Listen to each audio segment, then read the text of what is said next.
This is the simultaneous gift and affliction, the delight, the anguish conferred by excess, and it is felt by insightful patience as questionable and paradoxical. I have too much energy, one Tourette patient said. Everything is too bright, too powerful, too much. It is a feverish energy, a morbid brightness, dangerous wellness, morbid brilliance, a deceptive euphoria with abysses beneath. This is the trap promised and threatened by excess, whether it be set by nature, in the form of some intoxicating disorder, or by ourselves, in the form of some excitant addiction. The human dilemma in such situations are of an extraordinary kind. For patients are here faced with disease as seduction, something remote from, and far more equivocal than the traditional theme of illness as suffering or affliction. And nobody, absolutely nobody, is exempt from such bizarreness, such indignities. In disorders of excess, there may be a sort of collusion in which the self is more and more aligned and identified with his sickness, so that finally he seems to lose all independent existence and be nothing but a product of sickness. This fear is expressed by Witty T.C. Ray in chapter 10 when he says, I consist of ticks, there is nothing else. Or when he envisaged a mind growth, a Tourette-toma, which might engulf him. For him, with his strong ego and relatively mild Tourette syndrome, there was not, in reality, any such danger. But for patients with weak or undeveloped egos, coupled with overwhelmingly strong disease, there is a very real risk of such possession or dispossession. I do no more than touch on this in the possessed.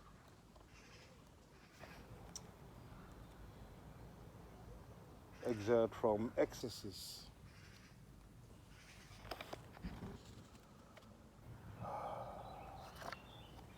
Part 2 of Oliver Sacks.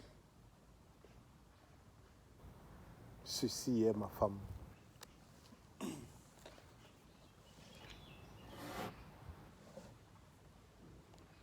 Human as an identity is just a ball of vibration. Neurologically, we call ourselves ticks because we are just one spark of the entire explosion life is. We are all the explosion of life. We are all ill. We are suffering from one thing or the other. I suffer from my desire of sharing happiness. I love seeing a bright smile on people's faces. I love the expression of nature. I realize the more we smile, the more nature smiles too. It's a very sunny day today, and nature is still alive. Hey. You know, my friend had a car crash yesterday. A car crash that literally should have taken his life away. But you see, my friend serves a God that is alive, called Jehovah. My friend is part of the Jehovah's Witnesses organization. I'm not saying this as an advert to join the clan, but just to know that name that when you call upon the name Jehovah, you are protected from adversities. Or not adversities, but misfortunes. I think we all want something to hold on to, someone to call Father, a name we can rely on, because we all rely on something to grow. I mean, we eat to develop, we drink to stop being thirsty. So I think the name Jehovah is a powerful omen, you know. We were told as children not to use God's name in vain. Yeah, because when you call upon Him, He manifests to you. You tell Him exactly what you need, He solves your problem. He puts you on the right track. He put the men or people around you to help you satisfy that desire. And I think that is the intrinsic value of life. That is all life should be about. Just this endless pursuit of happiness, this endless expression of nature, you know. Life can be everything you want it to be. You just have to know what you want. And you just have to express what you want confidently, because you already have it all. You can think of it, that's because it is there. So use your thought and then manifest it. Okay. Keep it so poignant in your mind until it becomes your daily bread. Then it becomes you, or you become it. Life is best when shared. That's what I realize. I love it when I'm sharing.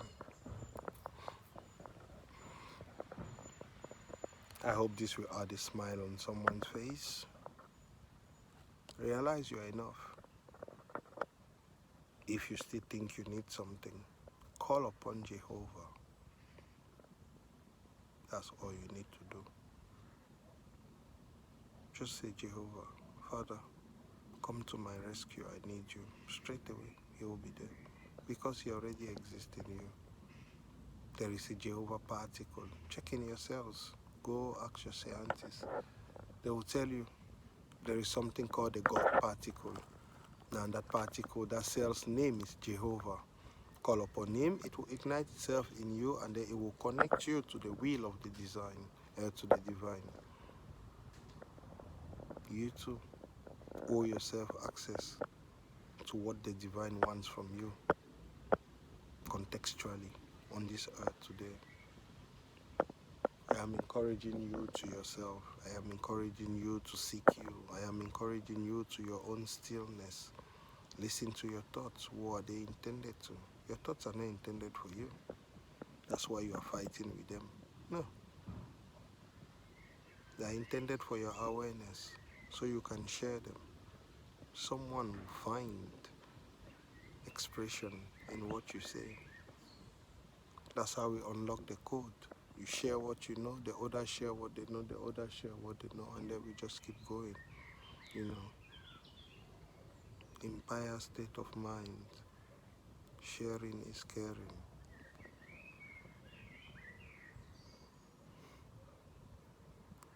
Just listen to the sound of peace, bro.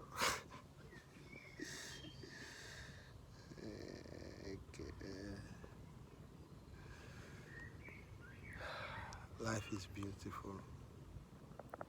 Choose not to worry.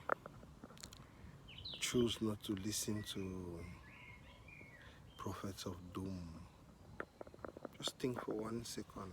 God, in all His unlimited wisdom, could only produce an earth where children are being killed? No. No. They show us something so that we can believe. I don't. I see with my eyes and then it's real. When I see with my eyes, it means God let me see it, because that's His eye. If I have not seen, you can keep manufacturing your illusions. Earth is the most beautiful place in the cosmos for us to be. That's why we are free to have opinions. But there's no comparison between us and Earth. We cannot even fit in an ocean, bro. We have opinion. But again, yeah, You know, just believe in God. You must. Okay, you must. His name is Jehovah. You must remember. Any other one you call upon will drag you somewhere where you will live in regret. You know, it's just my own private advice. Okay? Happiness.